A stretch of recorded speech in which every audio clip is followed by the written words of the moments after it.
Hello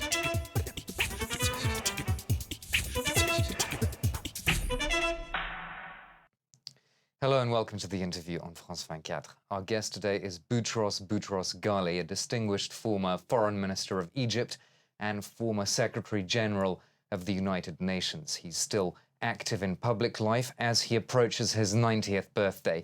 Thank you very much for being on the show again. Good to have you back. You were Secretary General during the Rwandan genocide in the 1990s. Some people have drawn a parallel between that and the events in Syria today. Do you think that's a fair comparison, and is it fair to compare the failure of the UN to intervene in both events? I believe that it is a mistake to make a comparison between different events, because each event has its own specificity, and each event has a way to find a solution, which is different from the other one. So the fact to compare and say the United Nations have failed in situation A and situation B and situation C, I believe it is not fair for the United Nations, and it is not fair for the mediator who is doing the job to find a solution to this dispute or to this situation. Well, the mediator has resigned, so clearly he doesn't feel that his mission is really achieving anything anymore, and that's surely partly as a result of the deadlock in the United Nations Security Council. I believe, first of all, that the mediator was not supposed to accept such a job, because you are putting your successor in a difficult position. This is the role of your successor, and not your role. Your role is finished, means, since you left the organization. This is number one. Number two, I believe that the situation is not an easy one, and it will take time. And unfortunately, the population of Syria is suffering and will continue to suffer. So you don't accept that the UN has failed on Syria? You think it's done as well as it could have done? I don't say it has failed, because it failed, it was not able to have a resolution due to the Soviet, to the Russian veto and to the Chinese veto. But saying this, it means the role of the mediator is not only to convince the different member states, member of the Security Council, but to convince also the two groups fighting each other. So this is the role of the mediator. Well, given that there was really not much hope that the UN observers on the ground were going to carry out that dialogue or oversee a dialogue between the two sides in Syria, would you have liked to have seen a sanctions resolution passed against the government of President Assad? I don't know if sanction would have solved the problem. I believe that what was important, if you could be able to obtain a kind of armistice, a kind of ceasefire as a first step. Well, that was the first point on the Kofi Annan plan, which yes, unfortunately failed. So yes, but it failed first time. Then you repeat it the second time, the third time, until you will find a solution. The two sides in Syria, they don't see an incentive for anyone from the outside to stop their own dynamic. Really, to be very honest, I have not followed all the details of what happened in Syria. I know that it is a disaster for the Syrian people. It may have an impact on a country like Jordan, on a country like Lebanon, on a country like Iraq, which will complicate the construction of peace in Iraq. And it projects a negative image of the Arab society, of the Arab world. So it is a disaster not only for Syria, for all the Arab community.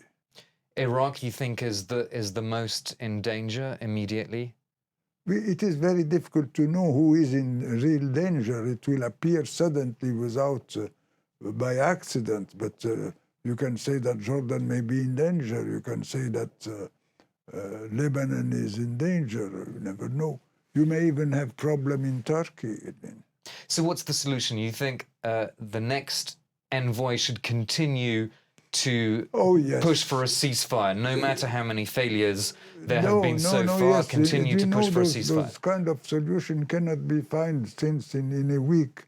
It takes time and time again. But how much time and how many lives, Mr. Boutros-Ghali? Because we did see in Yugoslavia the Srebrenica massacre was a tipping point. Unfortunately, yes, to just take Yugoslavia, take Darfur, take the south of the Sudan, take what happened in different parts of the world. So it never be solved. Take South Africa. It take I don't know how many generations to solve. So it will take time. It is a civil war.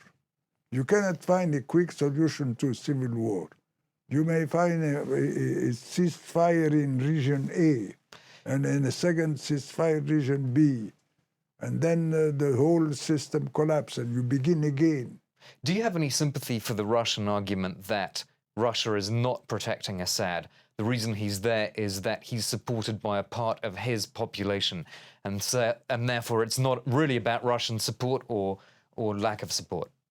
I have no sympathy for anything. For me, what is important is if we will be able to find a provisional solution as a first step. Okay, so ceasefire obviously still would be the first step.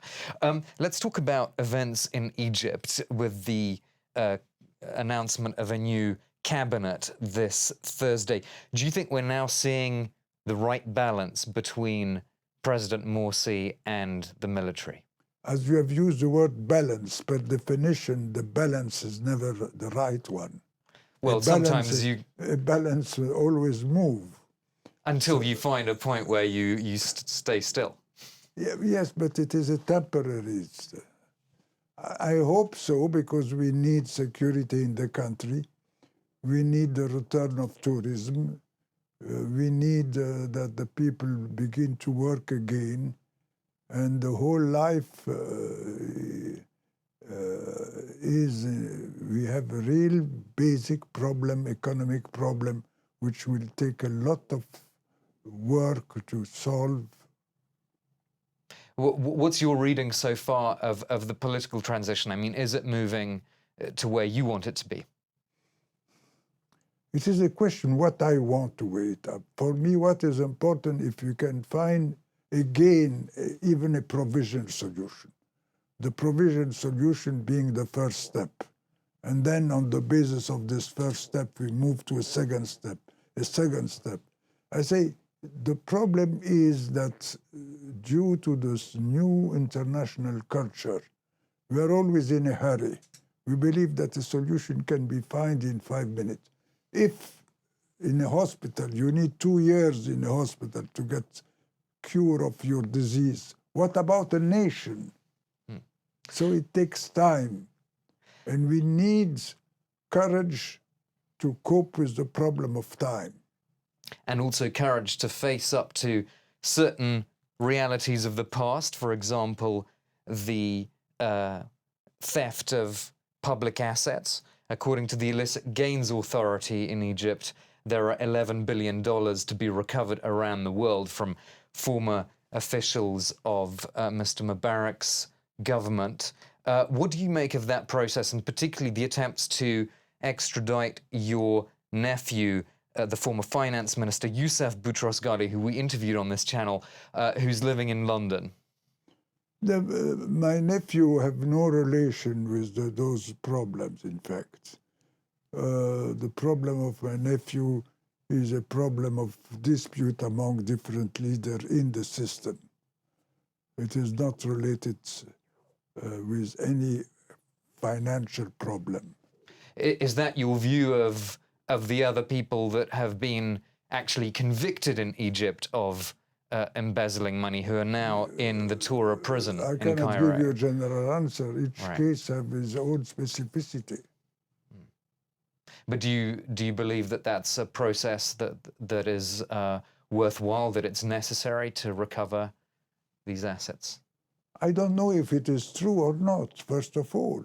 But do you believe that the justice system that has been carried out so far has been fair, at least in certain cases that you know about?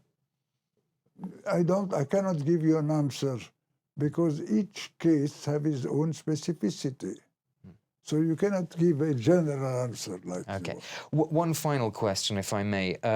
You're from a Christian minority in Egypt. Are you worried about the future of Copts in your country? No, the Copt and the Muslim have lived together during the last 2,000 years, and there is no reason why they will not be able to live together in this new globalization. Forget, now there is a drastic change. You have minority all over the world. You have 6 or 7 million Muslim in France. You have Copt in Canada, in Australia, everywhere. So I believe that the new international society will be different than the society which was built on the states. Okay, on that optimistic note, we'll have to end it. Thank you very much for your time and for coming again. Boutros Ghali, former United Nations Secretary General. And that's it for this edition of The Interview on France 24.